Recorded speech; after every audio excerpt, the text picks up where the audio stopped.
Tant que ton attention dépend du chaos extérieur, tu restes vulnérable.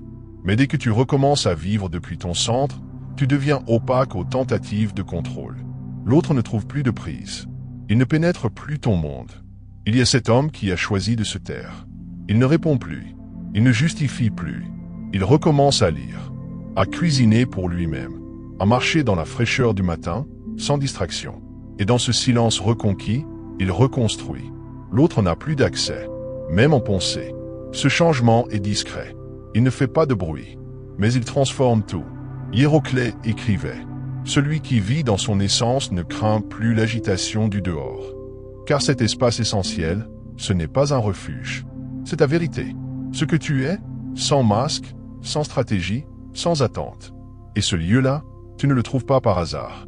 Tu le cultives, lecture après lecture, matin après matin, par la manière dont tu te parles, par la clarté avec laquelle tu regardes le monde.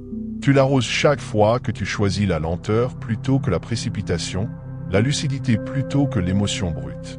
Il ne s'agit pas de nier tes blessures, mais de ne plus les laisser gouverner tes gestes. Lorsque tu reprends possession de ton intériorité, tu changes de posture. Tu ne veux plus convaincre. Tu ne veux plus qu'ils t'entendent. Tu veux juste respirer dans un espace qui n'est pas contaminé. Tu ne refuses pas le passé. Tu refuses la répétition. Tu refuses que ce passé continue à t'habiter. Et ce refus silencieux est déjà une guérison. Tu n'as pas besoin d'être compris pour retrouver ta souveraineté. Tu n'as pas besoin que justice soit faite pour redevenir entier. Tu as seulement besoin de revenir à toi. Et dans ce jardin, même au cœur de l'hiver, quelque chose recommence à pousser. 5. Détourne-toi sans te justifier. Tu pourrais encore expliquer. Tu pourrais dire pourquoi tu t'éloignes. Ce que tu ne supportes plus. Tu pourrais faire des phrases, des lettres, des mises au point.